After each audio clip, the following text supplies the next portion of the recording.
Olá, amigos da AmazonSat, este é o programa Ponto de Equilíbrio. O tema de hoje será os desafios da construção civil na Amazônia.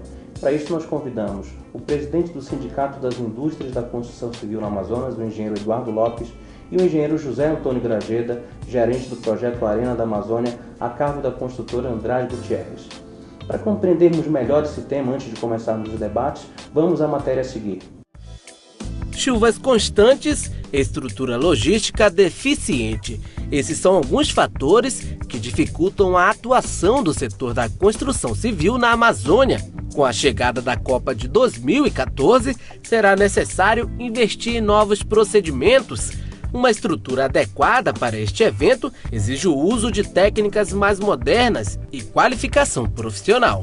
O desafio agora é se adaptar à era da sustentabilidade. Mas como adequar preço acessível e preservação ambiental? Na verdade, construir na região amazônica é um grande desafio. Eu entendo que Manaus, por ser uma cidade-estado, né, nós temos 50% da população residindo na capital e 90% da economia gerada aqui, requer uma demanda grande, né? Então, pensar a Amazônia é pensar diferente de qualquer outro estado. Muito bem, Grajeda, a primeira pergunta eu faço para você. Recentemente, a Andrade Gutierrez, empresa responsável pela Arena da Amazônia, pela obra da Arena da Amazônia, defendeu um projeto, um estudo na África do Sul, no Congresso Internacional sobre Engenharia de Custos, e nesse trabalho estão apontadas uma série de razões pelas quais os custos da construção civil no Amazonas, e o case utilizado foi justamente a Arena da Amazônia, é um dos mais altos do mundo. Eu queria que você descrevesse quais foram as conclusões desse estudo. Perfeito. Na realidade é o Congresso Mundial de Engenharia de Custos. Qual foi o objetivo? O objetivo foi estruturar as condições que levam o custo do Amazonas a um patamar diferenciado. Então, é importante que a gente contextualize a situação do Amazonas. O Amazonas tem diversas particularidades. Ele tem particularidade logística, ele é isolado, ele tem particularidades climáticas, dificuldades climáticas, não só chuva, mas alta umidade, isso impacta diversos serviços especializados. Ele tem problemas com qualificação de mão de obra, que nós temos que desenvolver essa mão de obra.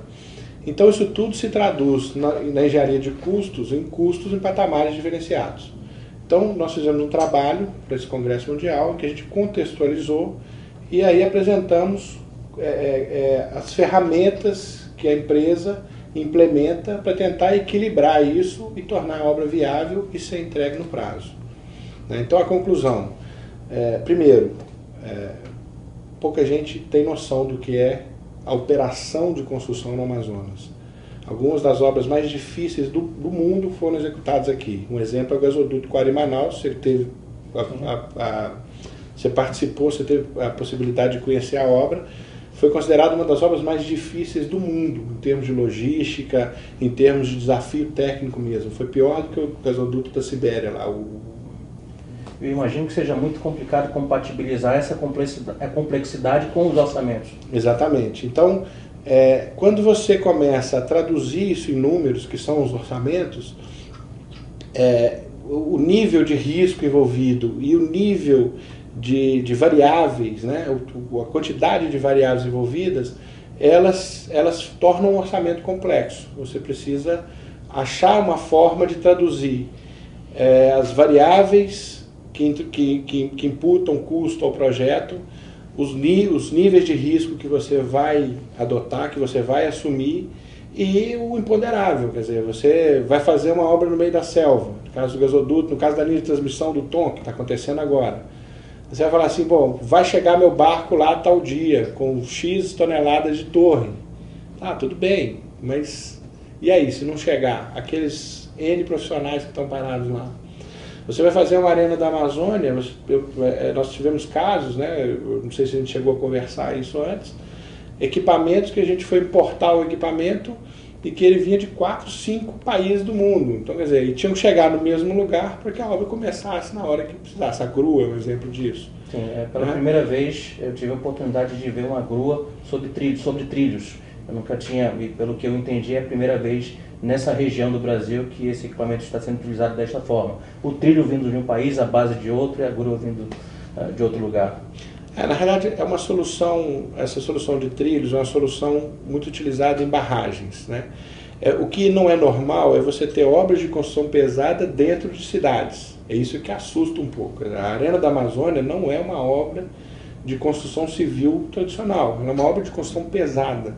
Nós temos equipamentos pesados, nós temos trabalho em altura, numa exposição diferenciada, não é aquele andaime fachadeiro normal, você tem as pessoas fazendo concretagens e serviços pesados a 30, 40 metros de altura.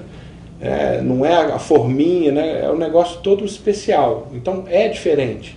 Você trazer uma obra de construção pesada para dentro do ambiente urbano e todos os riscos que envolvem é bem diferente de fazer um prédio. Não querer desmerecer a questão do prédio, pelo contrário, a gente também faz prédio, mas é diferente. Eduardo, e a propósito, saindo do específico, indo para o mais amplo, o governo federal lança a mão de sistemas, do SINAP, é um sistema a partir do qual a Caixa Econômica e o IBGE formam uma referência de preços para suas obras e projetos. Essa tabela, esse sistema não poderia gerar distorções? Nós tivemos aqui exemplos trazidos pelo Grajeda, mas de modo geral, Minha Casa Minha Vida, feito em Manaus ou feito no interior do Amazonas, ele difere em termos de complexidade e de custo também. Não, já começa, primeiro que ele deveria ser uma referência, e ele não é, ele é um teto, ele é um limitador. E a Caixa Econômica já entende que deveria ser só uma referência. O TCU entende que é um teto, que é um limitador. E aí, quando o Grajeda fala que se nós temos um problema de logística no nosso estado para construir aqui, as pessoas não têm a noção do que é construir, por exemplo, em Coari. É uma logística dentro de outra. Então a tabela SINAP ela deveria ser somente uma referência. Existe uma discussão entre a Câmara Brasileira da Indústria da Construção, primeiro com a Caixa Econômica Federal. A Caixa Econômica Federal já entendeu que essa tabela deveria ser somente uma referência, mas infelizmente nós estamos esbarrando no TCU, que entende que é um teto e não abre mão disso. E nós já convidamos o TCU para uma discussão aberta, cristalina, sem esconder nada. E, infelizmente, o TCU não aceita essa discussão, não vem para essa discussão.